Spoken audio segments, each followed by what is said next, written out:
Hello students, welcome to Jayashree teaching class. এখন আমরা চতুর্থ শ্রেণীর দ্বিতীয় পর্যায়ক্রমে মূল্যায়নের পরিবেশ থেকে মডেল কোশ্চেন পেপার তোমার 12 সলভ করব। যেখানে কি বলেছে দেখো, বাম দিকের সাথে ডান দিক তীর চিহ্ন দিয়ে মেলাম। এখানে আমি নাম্বারিং করে দিয়েছি, তোমরা একটা তীর চিহ্ন দিয়ে প্লিজ করে নিও। দূরবীন হয়ে যাবে গ্যালিলিও গ্যালিলি, আমরুল পাতার রস হয়ে যাবে এরকম দেবে, রক্ত আমাশয়, মৃৎশিল্প হয়ে যাবে 2, কৃষ্ণনগর, কৃত্রিম উপগ্রহ 5, ইনসার্ট ফুলিয়া হয়ে যাবে 4, তাঁত শিল্প। শূন্যস্থানে পূরণ করো। পুরুলিয়া জেলায় ছৌ নাচ বিখ্যাত। তামা ও টিন মিশিয়ে পাওয়া যায় ব্রোঞ্জ। কুইনাইন তৈরি হয় সিঙ্কোনা গাছ থেকে। ঠিক আছে। আমরুল পাতার রস আমাশয়কে বশ করে। চিত্তরঞ্জনের রেল ইঞ্জিন তৈরি কারখানা আছে। ঠিক উত্তরে তলায় দাগ দাও। কোন গাছের ছাল জলে ভিজিয়ে খেলে হার্টের অসুখ সারে? অর্জুন গাছ। পরবর্তী পেজ দেখো। বিষ্ণুপুরের মন্দির পোড়ামাটি দিয়ে তৈরি। চাঁদের বুকে প্রথম পা রেখেছিলেন নীল আর্মস্ট্রং। ম্যালেরিয়ার জীবাণু বাসা বাঁধে হর্ষই রক্তে। মানুষের প্রথম কাজের ধাতু হলো তামা। টিক বাক্যের পাশে টিক চিহ্ন দাও আর ভুল বাক্যের পাশে কাটা চিহ্ন দাও। দুপুর 12টার সময় ছায়ার দৈর্ঘ্য সবচেয়ে লম্বা হয়, এটা হয়ে যাবে ভুল। রানীগঞ্জে কয়লা খনি আছে, টিক। ভেষজ উদ্ভিদ আমাদের রোগ সারাতে পারে, টিক। ধ্রুবতারা আকাশের পশ্চিম দিকে দেখা যায়, ভুল। সূর্য পৃথিবীর চারদিকে ঘোরে, ভুল। নিচের প্রশ্নগুলির 2-1 কথায় উত্তর দাও। দাহ্য বস্তু কাকে বলে? ঠিক আছে, বই থেকে এটা তোমাদের দেখাচ্ছি, 92 পেজ। যেগুলিতে আগুন লাগলে সহজে জ্বলে ওঠে ও অল্প সময়ে পুড়ে শেষ হয়ে যায় তাকে দাহ্য বলে। দহন মানে পোড়া, সেই থেকে এসেছে দাহ্য কথাটা। খড়, শুকনো পাতায় বিচালে এগুলো হচ্ছে দাহ্য বস্তুর উদাহরণ। পরবর্তী প্রশ্ন রয়েছে কি, ভেষজ উদ্ভিদ কাকে বলে? আমরা কি লিখব? আমাদের চারপাশের নানা গাছ আমাদের রোগ সারাতে পারে, এসব উদ্ভিদকে ভেষজ উদ্ভিদ বলা হয়। পরবর্তী প্রশ্ন রয়েছে, পশুকে পোষ মানানোর সুবিধা কি? ঠিক আছে, প্রশ্নটা রয়েছে, তো উত্তরটা আমরা বই থেকে পেয়ে যাব, 81 পেজ।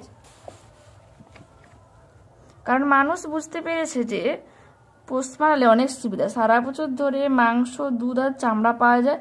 এছাড়া আত্মরক্ষার জন্য মানুষ কি করে? পশু পালন করে। ঠিক আছে, পশুকে পোষ মানাবে।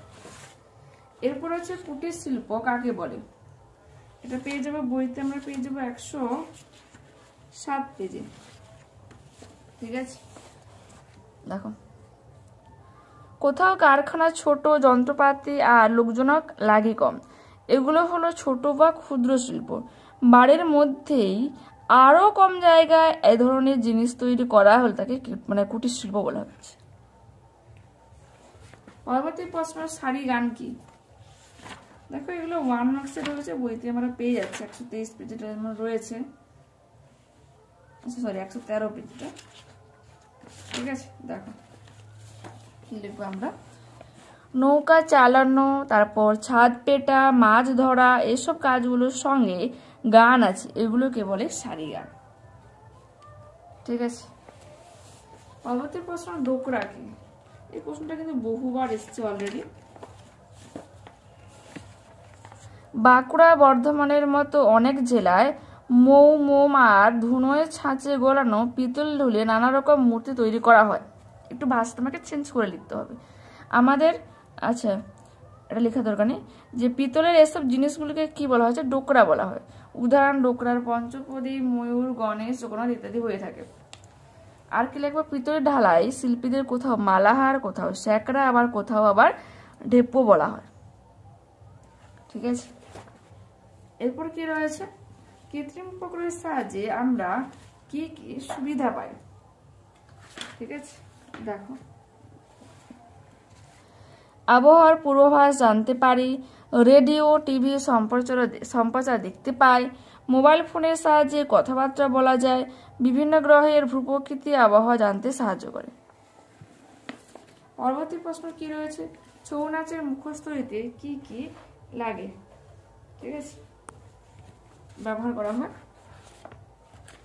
আঠালো মাটি, কাগজের মণ্ড, পাতলা কাপড় চকচকে করার জন্য গর্জন তেল, আঠা, ধুনো, পাট, নকল চুল, পাখির পালক, রাংতা, পুঁতি, সলমা চুমকি ও রং ব্যবহার করা হয়। পরবর্তী প্রশ্ন কি রয়েছে দেখো, লালন ফকিরের লেখা বিখ্যাত গানটি হলো খাঁচার ভিতর অচিন পাখি, ঠিক আছে। যেহেতু 3 মার্কস রয়েছে তো তুমি ওর সাথে একটু অ্যাড করে লিখে নিতে পারো। তিনি ছিলেন বাংলার একজন মহান সাধক বাউল, যার আছে আল্লাহ, হরি, রাম, রহিমের আসন ছিল সমান, যিনি মানুষে মানুষে মিলনের বাণী প্রচার করেছিলেন, ঠিক আছে। এইটুকু আমরা লিখে নিতে পারি।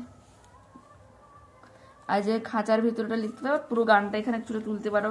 খাঁচার ভিতর অচিন পাখি কেমনে আসে যায়, তারে ধরতে পারলে মন বেড়ে দিতাম পাখির পায়।